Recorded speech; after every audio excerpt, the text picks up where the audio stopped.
We had signed in this evening. So we're now going to go to our annual LSIC reports. We have 3 reports tonight. We're going to start with Guy Valley, John Atkins. John, where are you?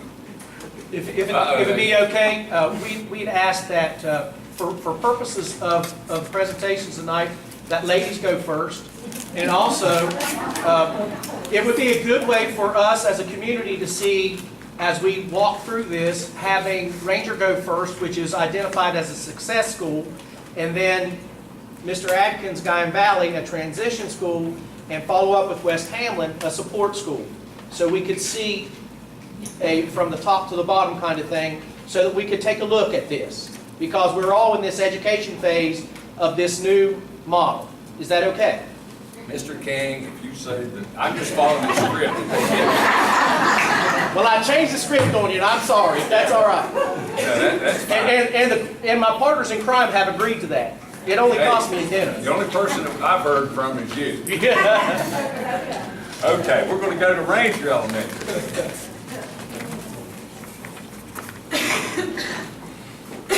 Are you going to give the presentation? Or I guess I've been nominated. Okay, thank you, Kristen. You just have to pick up the slack. Hey, you got to be flexible, don't you? I'm very flexible. And this is a very short presentation, but it's very entertaining because we are very proud to be successful. I have lots of parents here, staff, and I'm a very lucky woman. I get to work with children every day that are mine, and my parents allow me to consider them mine, and I treat them as if they're mine. So I'd like to say thank you to my parents and all the staff that came out tonight to support us, and thank you for giving us the opportunity to showcase our school just a little bit. This is Miss Kelsey. She's going to be working. I'd like to say something. I think that I am so proud. I'm so proud of that school. That's where I went to school, and I think they do such a wonderful job, and I think we need to give them a big hand.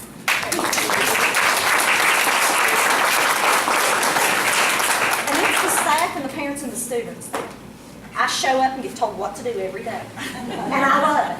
And I wouldn't trade it for anything else. That's not what you told me. But you know, Brenda, I have to tell them. But I do. We'll talk later. I'm very blessed. I really am. I'm in the best school in this state. And I feel that personally because I know that it is.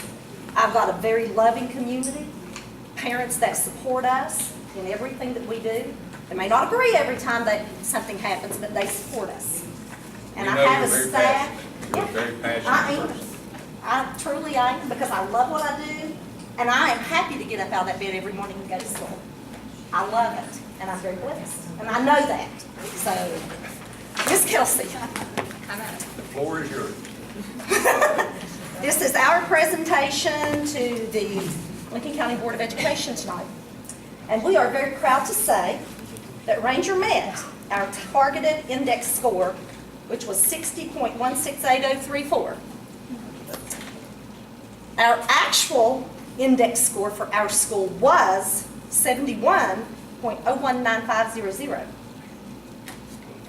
And we would like for you to stand with us for just a moment. Everyone. Celebrate good times.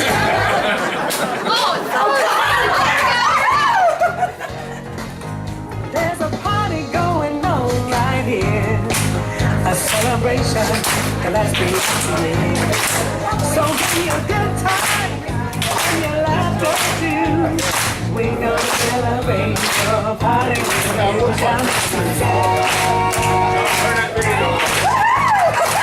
Let's all celebrate and have a good time. We're gonna celebrate and have a good time.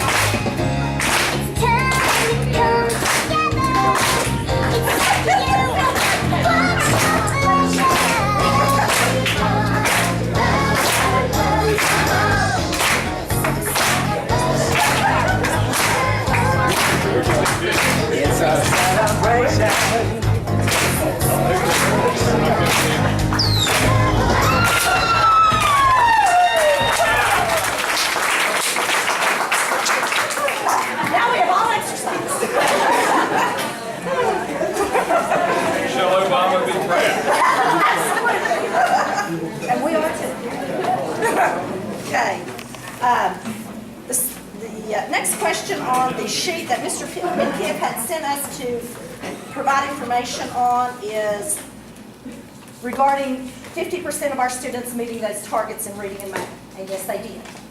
In math, we had 48% of our students that are catching up, and 33% of our special education population are catching up. 16% of our students overall are keeping up in math, and 75% of our special education population are keeping up. And our math scores, if you look at the next slide, our third grade, all of our students overall scored a 38.46% proficient or above. Our male population was 37.50, our female was 40. Little bit of difference there, but we're working on that. When you look at our fourth grade, we are super proud of fourth grade. 65% of those students were proficient or above. Male population, 66.66, which is amazing. Outdid the female, 62.50. You make out like that's not. Well, you know, normally I would think, but I'll let you have it. In fifth grade, 65% of the students, all students were proficient, 58% of our males, 75% of our females. So, you know, I sent Jonas some top of the line babies, and he better take care of them. Absolutely. I'm just kidding, I love you. And I love those kids that want to keep track. If you look at the reading, we had 61% of all of our students are catching up. 67% of our special ed population is catching up. 82% are keeping up. 100% of our special ed population was keeping up. So, you know, got lots of proud moments there. If you look at our reading data, third grade was 42.31 for all students. Our third grade is our biggest challenge, which is our fourth graders this year, and we know that. Ms. Kelsey's our teacher. And bless her heart, she is striving on a daily basis to meet those challenges. But we're all working together. We have Ms. Fry doing Read 180. We have other things going on to try to get those children where they need to be. 31% of our male population was proficient, 60% of our female. Then you look at fourth grade, 70% of those children were proficient. That is amazing. That's better than the state. So, you know, we're doing something right. I'm not, but they are. They're doing something right. Every day I just show up and be a cheerleader. I'm not very good at it, but I try. 75% of our male population and 62.5% of our female. Fifth grade, 50% of all students, 33% of our male, 75% of our female. You know, that's, in looking at that, it's unreal to think that that many of our kids are at least proficient or above. And some of them were teetering where they could have, you know, just a few points made the cut for mastery. So we look at those very closely. Got a lot of things in place to bump those kids up just a little bit. So they're going to be mastery at the end of this year. When we test again, those kids that were teetering, whether it's mastery or non-mastery, they're going to be up there. So, and they know. Our kids know exactly where they're at. When we do our SMI and our SRI, they set the goal of how much they want to increase that score. Ms. Fry meets with every child. They know what their score was when they took it, their baseline score. They get to predict how much growth they want, they think they're going to make this time when they take it.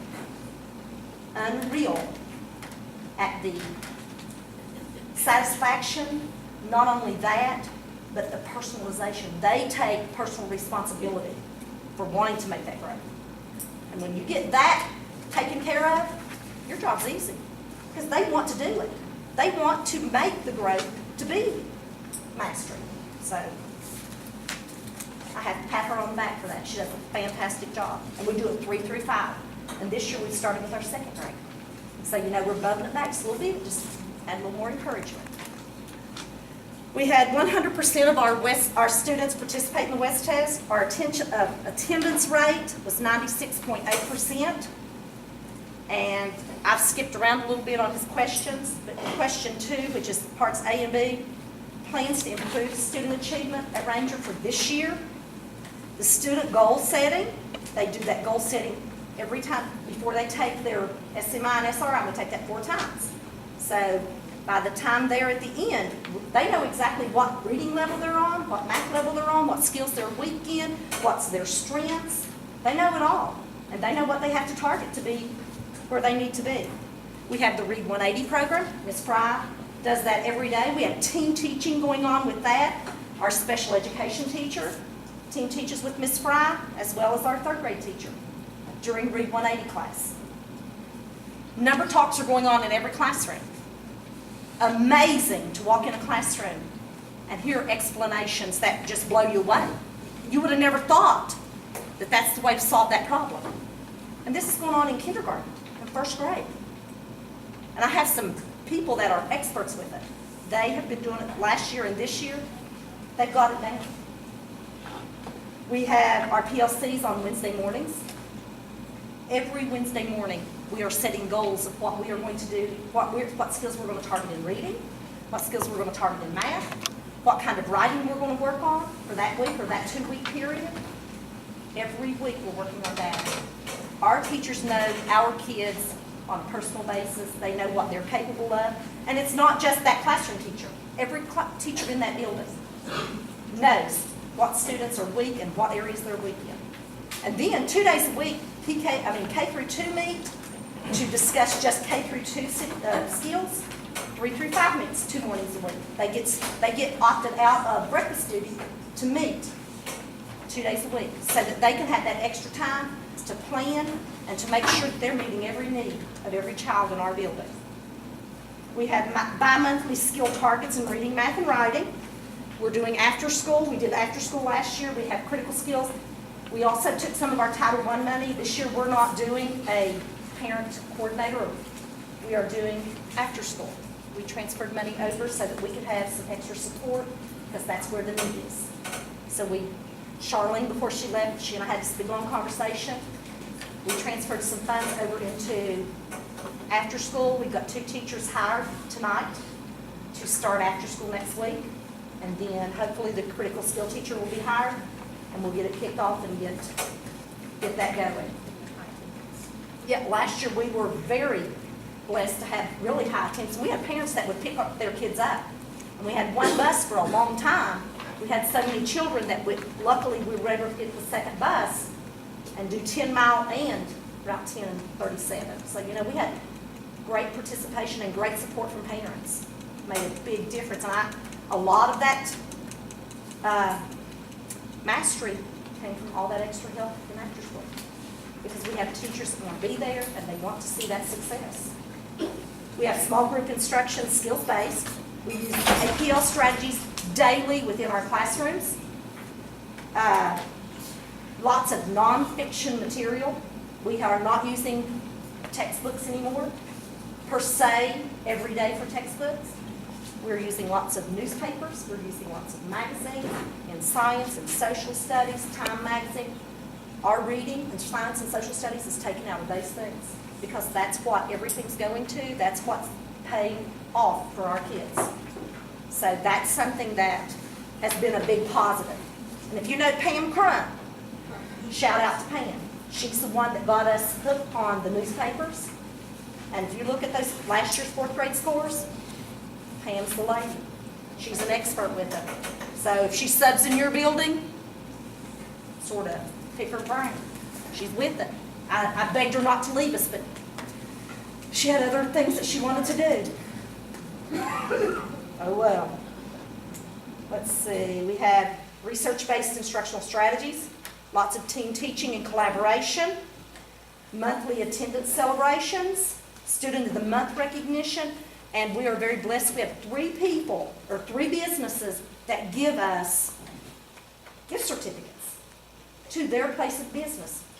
Kenny's gives us free ice cream for each child. Pick Pack at Ranger gives us a free movie rental for each child. that's Student of the Month. And Bonnie's Pizza gives them a small personal breadsticks with cheese. Children work really hard for those things. Doesn't seem like it's a lot, but you hand those certificates out like I did this morning and see the smiles on those faces, and I'm all the time joking that I want their ice cream. No way. We have some very excited kids, and it is a joy every morning to go in there and see that, the happiness. Our school's a happy place. If you haven't visited us lately, you need to come visit. We're a happy place because we want to be, and our kids need that. Safety, student safety and health, we're doing character ed weekly in all grades. We're doing APL seminar to reteach appropriate expectations for the school as well as bus issues.